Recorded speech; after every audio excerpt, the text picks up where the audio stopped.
जी तो ख़वातीनो हज़रात तैयार हो जाएं एक ऐसी कहानी के लिए जो सुनने में फिल्मी लगेगी, लेकिन ये है मुकम्मल सच। ये कहानी है एक माँ की, एक बेटे की और एक ऐसा राज जो जेल की दीवारों के पीछे दफन था। तो जनाब, पहले मिलिए बेट से। बेट यानी हमारी कहानी की हीरोइन, एक आम सी खातून जिसकी ज़िंदगी एक दिन अचानक एक जज्बाती फिल्म का स्क्रिप्ट बन जाती है, क्योंकि एक दिन उसका जवान बेटा गायब हो जाता है। जी हाँ, ऐसे ही गायब हुआ जैसे मोबाइल का सिग्नल अचानक से गायब हो जाए।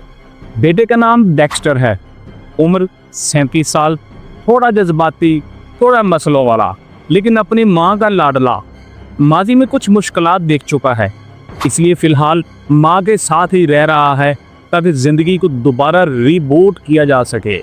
एक दिन उनके घर की खिड़की टूट जाती है और इसी खिड़की के इशू पर माँ बेटे में लड़ाई हो जाती है। बस फिर क्या था, डेक्स्टर साहब गुस्से से ऐसे निकलते हैं जैसे फिल्मों में हीरो बैकग्राउंड म्यूजिक के साथ निकलता है। बेट सोचती है कि चलो कोई नहीं, कुछ देर बाद ठंडा हो जाएगा और खुद ही घर वापस आ जाएगा। बेट बेटे के इंतज़ार में थी, मगर 2 दिन गुजर जाते हैं, न बेटे की कॉल न उसका साया। अब बेट को फिक्र लाहक हो जाती है। वो फ़ोन घुमाती है, दोस्तों को तंग करती है, मोहल्ले की गलियां छान मारती है, लेकिन कुछ हाथ नहीं आता। उसकी परेशानी बढ़ रही थी। आखिरकार वो पुलिस को रिपोर्ट दर्ज कराती है। पुलिस वाले हस्बे रवायत कंधे उचकाकर कहते हैं कि ठीक है, हम देखते हैं। और बस इसके बाद हफ्ते फिर महीने गुजर जाते हैं। बेट दिन रात पुलिस को फ़ोन करती है, खुद भी तलाश जारी रखती है, फेसबुक पर तस्वीर लगा लगा कर उम्मीद का चिराग रोशन रखती है। माँ जो थी, अब लगता है कि ज़िंदगी उससे ज़्यादा जालिमाना नहीं हो सकती। लेकिन दोस्तों, यहाँ कहानी में आता है एक ट्विस्ट। वो क्या है, बताते हैं आपको।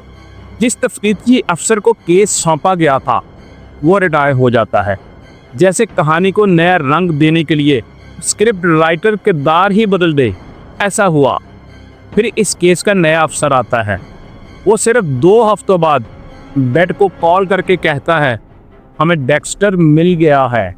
अब यहाँ आप सोच रहे होंगे कि अरे वाह, ये तो बहुत अच्छा हुआ, लेकिन ज़रा थाम जाइए, सच इतना सादा नहीं है, आप हिल के रह जाएंगे। हम कहानी को थोड़ा रिवाइंड करते हैं। डेक्स्टर झगड़े के बाद घर से निकलता है। 30 मिनट बाद वो सड़क पर चल रहा था, और जब वो हाईवे क्रॉस करने लगता है तो अचानक उसे एक गाड़ी टक्कर मार देती है। अब आप सोच रहे होंगे कि बुरा हुआ, लेकिन रुकिए, ये कोई आम गाड़ी नहीं थी, ये पुलिस की गाड़ी थी जिसने डेक्स्टर को टक्कर मारी। जिस अदारे का काम था कि वो डेक्स्टर को ढूंढता, उसी अदारे ने उसे कुचल दिया। डिस्ट्रिक्ट हुकाम के पास मुबैना तौर पे डेक्स्टर की लाश शुरू से ही मौजूद थी। मेडिकल एग्जामिनर ने भी पुलिस को इस बारे में बताया था। पहला तफ्तीशी अफसर, जो अब रिटायर हो चुका था, उसने भी पुलिस को खबरदार किया था, लेकिन पता नहीं उस सब अशारे फाइलों के नीचे दब गए या पुलिस की चाय के बिस्किट के साथ चाय में ही गिर गए। पुलिस डॉट्स को क्यों ना कनेक्ट कर सकी, इसके हवाले से कुछ मालूम नहीं। किसी भी पुलिस वाले ने बेट को भी इतला ना दी कि उसका बेटा मर चुका है, और जब बेट को इतला ना दी गई तो लाश क्लेम भी ना हुई, और लाश जब क्लेम ना हो तो फिर होता वही है जो फिल्मों में होता है, लाश को दफना दिया जाता है। कहाँ? जेल के पीछे एक जगह पर, जिसे कहते हैं पॉर्टर्स फील्ड, यानी वो मकाम जहाँ बगैर नाम की लाशें दफन की जाती हैं। फिर जैसे तैसे बेट को इस पॉर्टर्स फील्ड के बारे में मालूम हो जाता है, तो वो वहाँ पहुँचती है। जब वो वहाँ पहुँचती है तो उसके सामने होता है मौत का एक खामोश कब्रिस्तान। मिट्टी के ढेर, हर ढेर पर सिर्फ एक नंबर, और हर सिंध से आती है एक ऐसी बदबू जो दिल दहला देने वाली थी। इस सारी सूरत हाल को देखकर बेट खामोश नहीं रहती। वो मकामी न्यूज़ चैनल से बात करती है, और देखते ही देखते ये खबर मीडिया में धमाके की तरह फैल जाती है। पूरी कौम चौंक जाती है कि ये कौन लोग हैं जो इस कब्रिस्तान में सो रहे हैं। और जब तहकीकात होती हैं तो मालूम होता है कि पॉर्टर्स फील्ड में सिर्फ डेक्स्टर ही नहीं, बल्कि 215 कब्रें मौजूद हैं। ऐसी कब्रें जिनमें वो अफराद दफन हैं जिनकी शनाख्त नहीं की गई थी। अब मुतासरा ख़ानदानों की कतारें लग जाती हैं।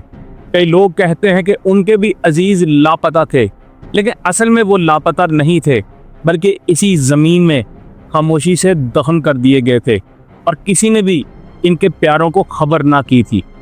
अब बेट और उसका वकील अमेरिका के महकमा इंसाफ से मुतालबा कर रहे हैं कि इस खौफनाक लापरवाही की वफाकी सतह पर मुकम्मल तहकीकात की जाएं, क्योंकि ये कोई आम गलती नहीं है, यह है कानूनी गफलत का जनाजा।